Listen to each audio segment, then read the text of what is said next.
simple. How did you get into the role of this club? To be fair, mate, I've been I was a big fan for years. My missus has played at the club for like 9 years, so I used to come and watch her. And when the old manager Cam was there, he was kind of, when COVID kind of kicked off, he needed like new coaches to come in and take a kind of a more, because they went to a point where you could only have 5 players to one coach. So I got myself kind of just muscled my way in a little bit, to be fair. I was just like, mate, I'll do some sessions. And before I knew it, I was doing a lot of the fitness work, and then started doing a lot of the coaching sessions as well. So did you find out, is it because your wife was a player that you watched women's football? Do you know what? I think originally that was probably the first reason why I started watching it. But then I enjoyed the pace of it. It's a different type of game. Like obviously I won't say it here, but I'm a big City fan. Yeah, I get some naughty looks in here, but I'm a big City fan, and I've had a season ticket for years, and I never even really looked at the women's game, and then kind of started watching the women's game, and I seen that it was a completely different sport, really. Like, as much as it's the same rules and stuff, the games played completely different, and I liked it. I feel like it's a lot more tactical. Like in the men's game, there's a lot of reliance on pace and physicality and just bullying people and smashing into people, whereas the women's game's a lot more tactical, and they're trying to think about strategy and stuff like that, which is, it definitely attracted me more towards the role. Yeah. So on your Twitter, you see you go chemo phone. Yeah. So I was wondering, how does that impact your role in the club? Do you know what? It's been a bit of a mad kind of. I got diagnosed with lymphoma, cancer, like 5 months ago, and it's a bit of a shock. Obviously, I'm 29. I'm fit, healthy. Kind of never had any health issues before. And it's a bit of a shock to me, to the family, to my missus, and even to like the girls at football and stuff. It was a bit of a kind of a, geez, what we're going to do about this? But it's not that I sound bad, but it's not been as bad as I thought it'd be, the chemotherapy. Like, it's been a case of, like, I had chemo last Tuesday. I finished at about 4 o'clock, and kind of by 7 o'clock I was coaching on the 3G outside, running around playing football still. It's not been as bad as I thought it would be, but I think that's down to a lot of it is like mentality. Like, I very much take things in my stride. Like, I don't like getting bogged down by things. I've got three girls, young girls at home, and I don't think if I started moping about and feeling sorry for myself, I don't feel like I don't feel like they'd let me get away with it, to be fair. So it's not been as bad as I thought it'd be. But I think a lot of that's down to the support from the club, for one, support from friends at work and people that I work with, and friends within like helped set up and found a political party recently, and a lot of the support from the communities that I work in. So have you found that the football club has been supporting you? Yeah, 100%. Yeah, do you know what it is as well? Is Tom, obviously Tom Fitton there. He's the ladies team first team manager. I'm his assistant, and Tom's been brilliant. Like, everything that he's done, I think he's read the room really well, in terms of they've not gone kind of over the top and OTT about it, because I've not wanted that. I think if I would have wanted people to give me a cuddle and stuff, everyone would have been giving me a cuddle. But I think because I've just tried to crack on and move forward and not let it bother me, like not let it get me bogged down. The team around me and the players have been brilliant. Like, it was a little bit weird. I used to have a big thick beard, and my beard's kind of fell out, my hair's kind of come out, and no one made a big deal out of it. Everyone kind of cracked on, and no one was kind of looking at me going, oh, he's like feeling sorry for me or anything. Everyone's literally treated it with the same seriousness. Everyone's treated training the same, and that's what's probably helped me more to get through this, is the support from the players, the team, and everyone around the club has been brilliant. So have you found that you've had to adapt your life now around, or adapt what you usually do?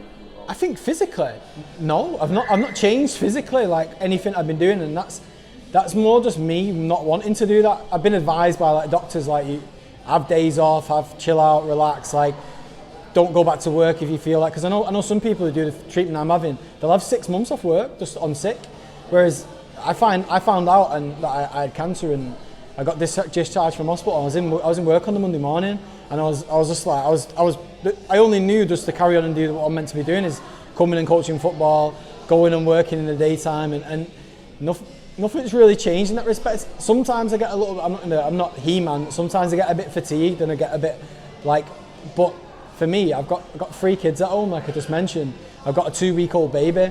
I've had to kind of deal with that at the same time, and I'm going to be tired anyway. Like, I'm not going to be like, if me moaning to my missus saying I'm tired, she just say back to me, yeah, I'm tired. Like, yeah, the baby's been up all night. So for me, it's I've had to just take it in my stride, and I think that's the best way for me personally to deal with it, is not to get bogged down and moan about things, just to keep cracking on. So do you know how long you're going to be after the taking? So in terms of how long I'm going to be off on the treatment and stuff, yeah. I've got, so the treatment I'm doing, the chemotherapy, is I've 6 cycles, so you have a cycle every 3 weeks. I've done 5 of them now, so I did 1 on Tuesday. I've got to wait another couple of weeks, and then hopefully I'll have my last one. They do a test, and if the test is complete and everything's fine, I should get the all clear. But the way I'm thinking about it mentally is I'm going to get the all clear. That's it. But listen, if I don't, and I'll just crack on and do it again. If I have to do another 6, I have to do another 6. Like, it's not the end of the world for me. Like, nothing's going to change. I'll just have to keep cracking on and keep working hard. So I also know on your Twitter you said you're a boxing manager as well. Yeah. So how do you find the time to do everything? Do you know what? It's a bit mental. Like, obviously, I coach football here. We're here 3 times a week, putting in a ton of hours. I'm working working in marketing every day, like working hard. Like, I work as like a marketing consultant, and then I'm kind of on the national committee of a political party. I manage a couple of boxers as well. Like, I was funny the other day. We're sorting out a fight at the AJ Bell Stadium in a couple of weeks for one of the lads that I manage. And he rang me, he said, well, what are you doing? I said, I'm having chemo. And I went, but I was talking to him, I was on the phone to a guy in Ghana sorting out an opponent, and he went, mate, what are you doing? He said, like, just chill out, relax. And I was like, I'm just sat here hooked up to the machine. I said, there's nothing, what else am I going to do? Just sit here and just feel sorry for myself all day. Do you know what it is?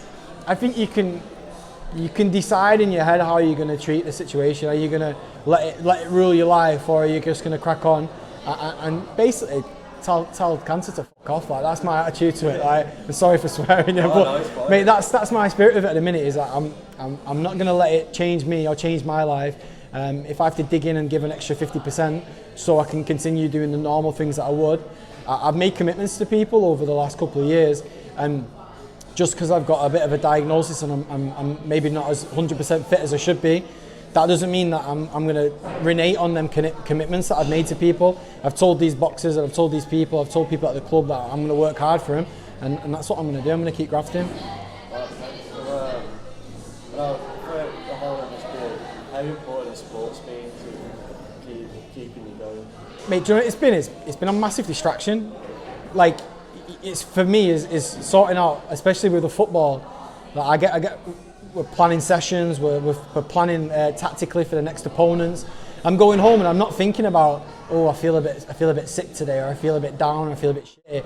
I'm thinking about how our Brighouse going to set up on Sunday. Yeah, and I'm playing with these ideas, and I'm thinking about, like, it takes your mind completely away from what's actually going on in your life. Like, I said it a couple of times now, but you can let this kind of like take control, and it can be the only thing that you think about every day.